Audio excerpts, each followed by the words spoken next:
Larissa Manoela tá aqui permeando as nossas cabeças, os nossos assuntos. E a gente tá recebendo hoje aqui aquele fit médico, que são essas duas doutoras maravilhosas que a gente ama. E a gente ainda tem muito assunto pra abordar com elas. Com vocês que estão aí nos acompanhando no chat. Então já podem mandar dúvidas sobre dermatologia, sobre ginecologia. Exato. Hoje vai fazer um fit. Pra doutora Ana Pele e Thaís. gineco.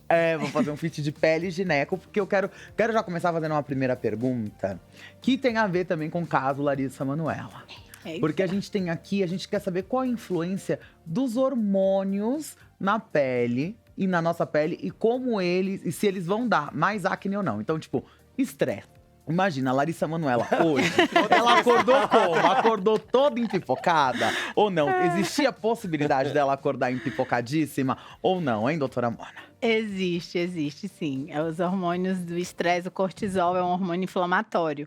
Ele tá alto, é um hormônio que a gente consegue quando precisa agir, precisa ter ação, precisa estar avançando, né, no ponto de vista biológico. Então, é um hormônio que é importantíssimo para a gente no dia a dia, mas que ele pode aumentar muito quando a gente está com estresse. E ele aumenta doenças inflamatórias de pele, como, por exemplo, a acne. Então, ela pode, sim, acordar com acne, com dermatite seborreica, que é a caspa, com dermatite atópica, com psoríase. Todas essas doenças inflamatórias, a Larissa, infelizmente, pode acordar. E você aí que também fica arrancando os cabelos com coisinha do trabalho, ninguém vai morrer não, minha velha. Fica tranquila, depois quem vai acordar com um monte de acne, com o cabelo todo encebadinho, cheio de craquinha, é você. E é então uma vamos coisa, ficar mais calma. É uma coisa péssima, né? Porque você já tá estressado, né? Os seus hormônios já estão assim. E aí você acorda, a sua pele tá respondendo a isso e isso te estressa mais. Mas é um ciclo vicioso. É triste isso, realmente. É igual queda de cabelo também.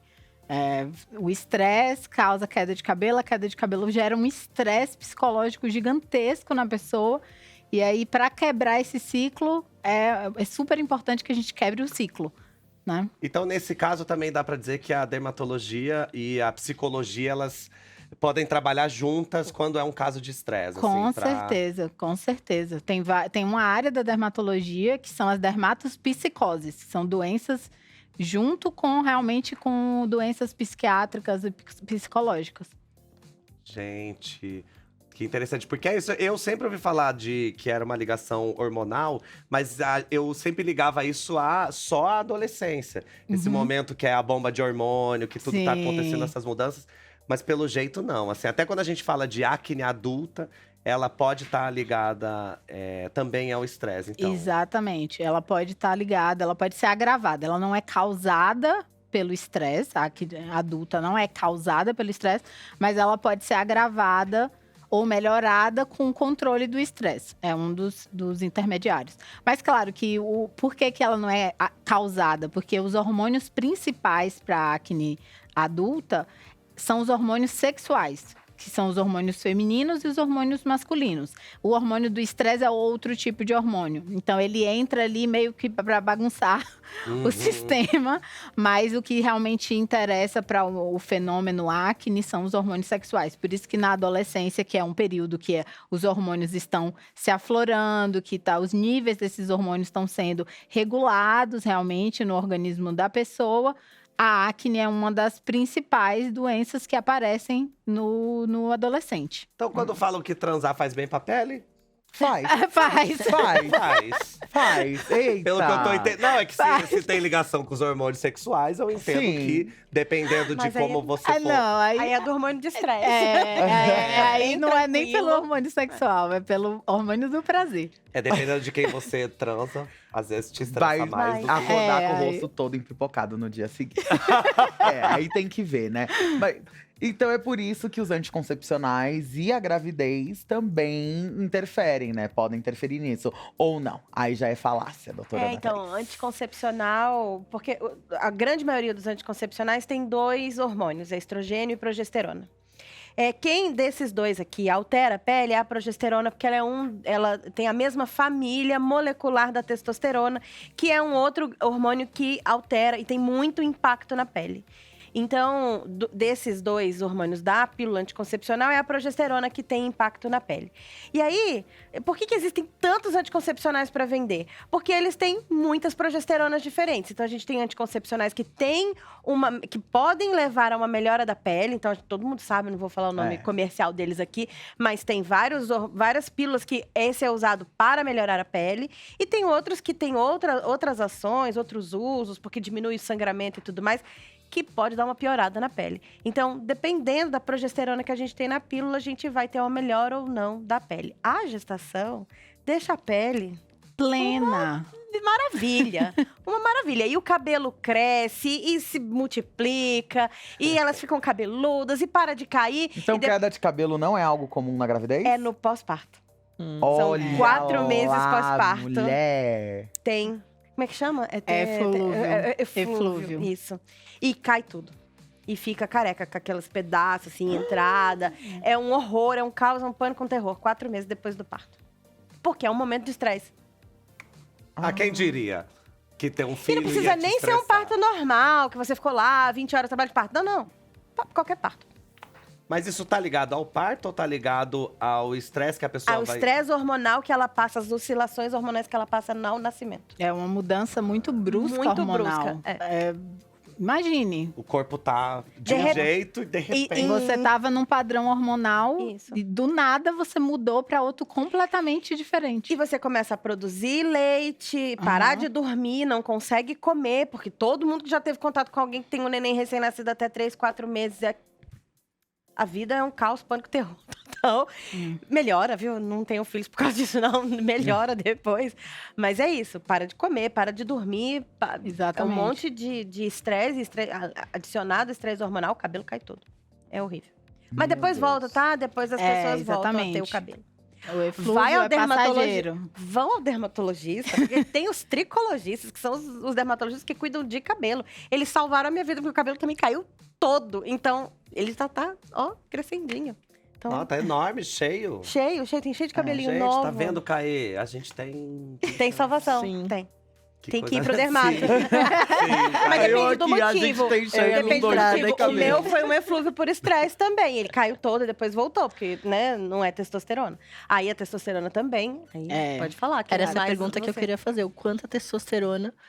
né, o homem trans, a gente sabe que é tipo um momento de felicidade na nossa vida quando começa o processo hormonal, mas… vem acne, cabelo cai, barba não vem, precisa de um minoxidil para ajudar. Várias coisas, né? Isso. A testosterona, ela tem uma função muito importante no pele, e pelos e cabelos. Então, são nos 3. A gente tem estrutura chamada receptores. São estruturas onde o hormônio tem que se ligar para que tudo aconteça, para que todos os efeitos aconteçam. E aí, a gente tem diferentes tipos de receptores nos lugares dos pelos, cabelos e pele. No caso do cabelo, é interessante que a gente tem áreas do cabelo que são sensíveis à testosterona, que é essa parte que é bem típica da calvície, né? A parte frontal aqui, parietal.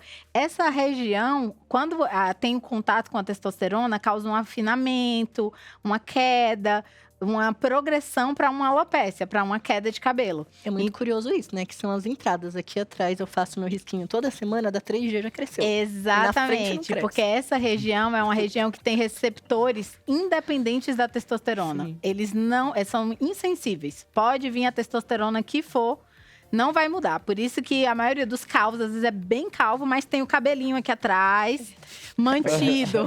E ainda São com… Fica aqui, ó, Lima Fica Duarte, aí, só que… só o rabinho. tem aquele cabelinho, porque são receptores insensíveis à testosterona. Então, a testosterona tem essa função. E aí, na pele, ela acaba aumentando a produção de sebo, né? Então, aumenta a oleosidade da pele e aumenta também a produção de queratina, o que gera uma maior probabilidade à acne. Né? Mas isso não acontece com todo mundo, isso precisa de uma susceptibilidade genética também. Não é todo homem trans que vai ficar careca e com acne, não é assim que acontece, né? Mas tendência que a gente tem com os hormônios é essa em relação à testosterona. E isso pode acontecer com as mulheres também, mulheres cis, que têm alguma alteração hormonal, de que ela tem uma maior quantidade de testosterona no corpo. E então começa a ter queda de cabelo exatamente nessa área, piora de pele e pelos aparecendo no corpo, onde seria um padrão masculino cis de você ter pelos. Então, tem algumas, vou falar doenças mesmo, como a síndrome de ovário policísticos, que é a principal delas. O chat tá querendo que você fale sobre isso, Então, inclusive. a síndrome de ovário policístico, uma das coisas que você pode ter nela é um aumento da produção de testosterona dentro do corpo por causa de alterações ovarianas. O ovário fica, em linhas gerais, ele fica parado, não ovula, e você fica com aqueles folículos produzindo vários hormônios lá dentro deles, e eles vão sendo transformados no corpo, em alguns deles em testosterona. Então você tem uma possibilidade de aumento, tanto laboratorial, quanto você tem uma clínica de um aumento de testosterona. E aí a gente chama isso de hiperandrogenismo. Então, a clínica do hiperandrogenismo.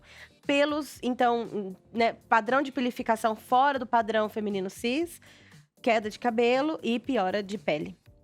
E o aumento laboratorial também. Então, uma das coisas que acontece na SOP, que é a síndrome de ovário policístico, é essa queda de cabelo, pilificação e piora de pele, seborreia. Pele mais oleosa. Oleosa, sim. Nossa, muito. E que tipo de tratamento a gente faz para controlar Para isso? controlar isso, a gente pode dar para paciente alguns bloqueadores de testosterona. Então, existem 2 no mercado no momento, assim, que a gente mais usa. A gente mais usa espironolactona, que é um como é que chama? Um diurético. Mas ele foi inventado como diurético, mas hoje ele é usado para diminuir a quantidade de testosterona no corpo. Tem a ciproterona também, que é outra coisa. Sério? Sim. Por que esse sério? É porque eu tomo. Então, mas é por isso. Menina, Mas ele é um bloqueador de passada. testosterona. Então, quem tem SOP pode fazer uso de tanto a ciproterona, mas é um pouco mais forte, quanto a espironolactona, que é mais comum, a gente usa mais. E aí, então, pode bloquear dessa forma. Pode fazer uso de anticoncepcionais com progesteronas, com uma afinidade melhor para melhorar a pele. Então, também tem a ciproterona, tem outras progesteronas. E cuidar da SOP. E aí, agora a SOP dá um mestrado, um doutorado aqui. A síndrome de ovário policístico tem outros motivos dela acontecer, os motivos metabólicos dela acontecer. Produção de insulina, tem a quantidade aumentada de gordura periférica e todas essas alterações metabólicas que a síndrome de ovário policístico causa. Então, tratar também os problemas metabólicos também melhora os outros sintomas da SOP.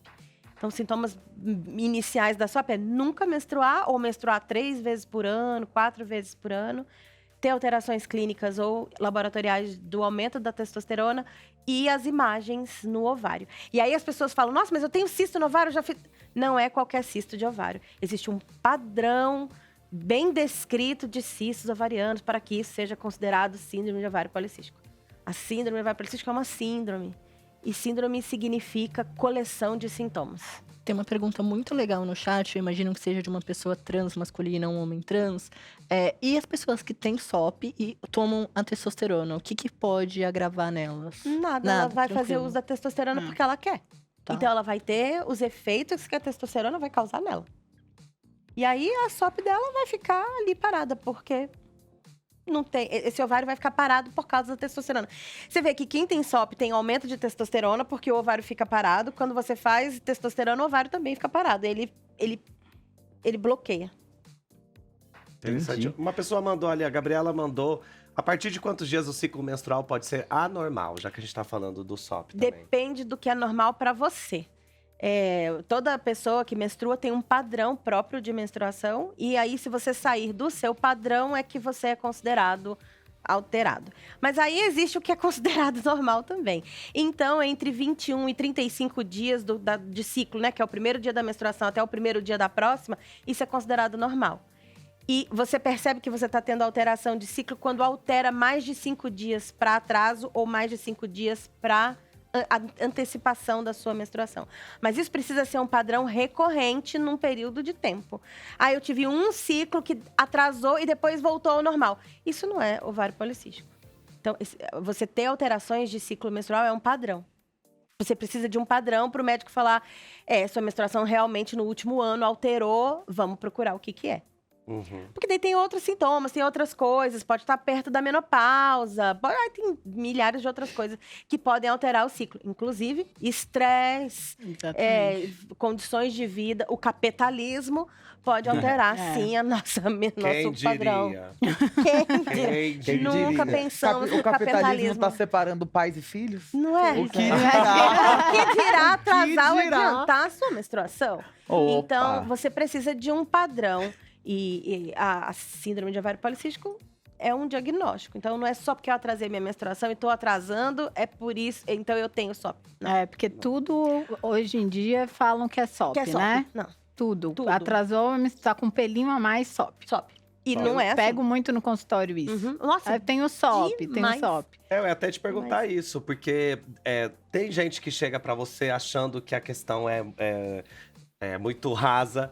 Eu tô com isso aqui na minha pele, eu tô achando, ou é um pelo a mais, ou uma acne. E aí você, nos exames, você já descobre que além de trabalhar com você, tem que chamar a doutora Ana Thaís, tem que chamar uma psicóloga, tem que chamar... Isso é comum? Isso é recorrente, porque a pele, eu sempre falo, a pele fala, né? A pele é um órgão que expressa muitas alterações de outros órgãos.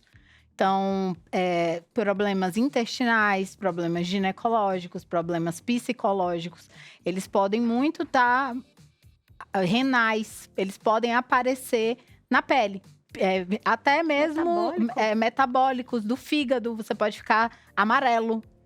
E você vai ver Perguntaram se as manchas tireoide, escuras. né? Tireoide também, alguma Exatamente, questão. você vai ver muitas manifestações na pele. Às vezes, o primeiro sintoma que você vê de uma doença de um órgão completamente diferente é uma manifestação cutânea.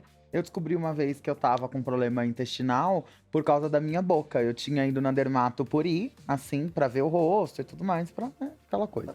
Pra ficar bonito. E aí, ele falou que provavelmente que era bom eu fazer algum exame do intestino, porque minha boca tava toda... Não, no meu caso, não é comum a minha boca ser manchada. Tem gente que tem a boca manchada normalmente. E aí, ele falou, vê se tem alguma coisa. E tinha, menina. Olha só, e aí resolvemos o babado, que era porque a boca tava ficando toda manchadinha de marrom. Não imaginei por quê, né? Que eu fiquei um pouco enojada. Mas depois deu tudo certo. Gente. Eu vi no chat ali que alguém falou assim que SOP é o novo TDAH. É o contrário, o TDAH é o novo SOP. Porque a SOP é mais antiga. Quando eu era adolescente, já tinha. Toma uma pílula que você tem SOP. As meninas são enfiadas a pílula com 14 anos, você tem SOP.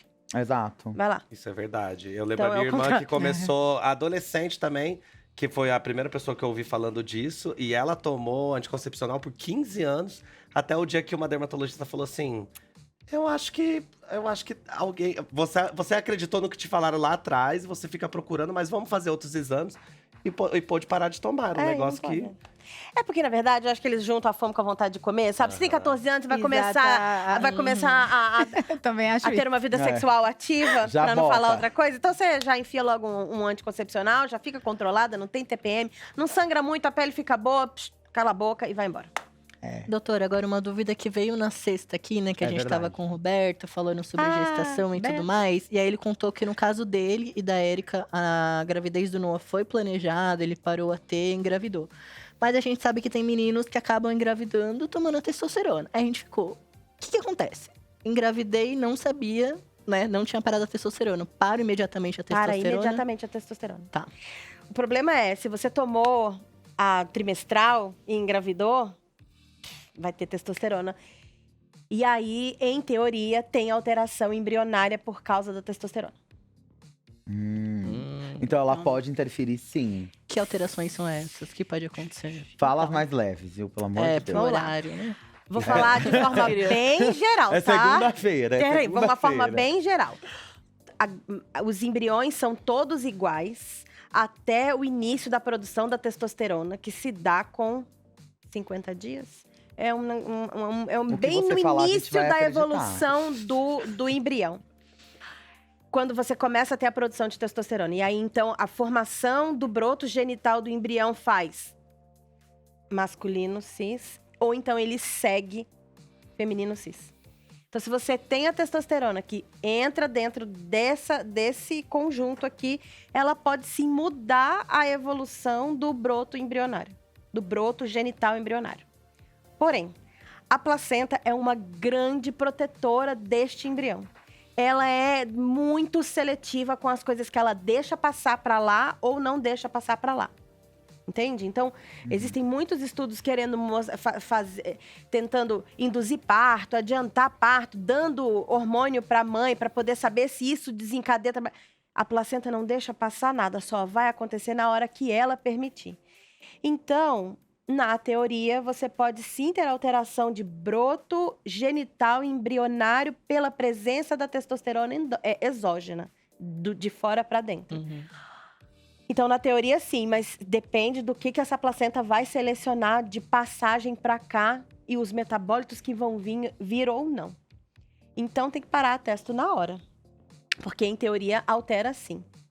Mas as mulheres que têm SOP e que têm uma alteração, né, de testosterona, elas também engravidam. E nem por isso os bebês dela nascem intersexo, porque teve uma alteração no broto embrionário. O que pode acontecer é a testosterona impedir a evolução desse embrião e ter um abortamento espontâneo, mas muito provavelmente causado pela testo.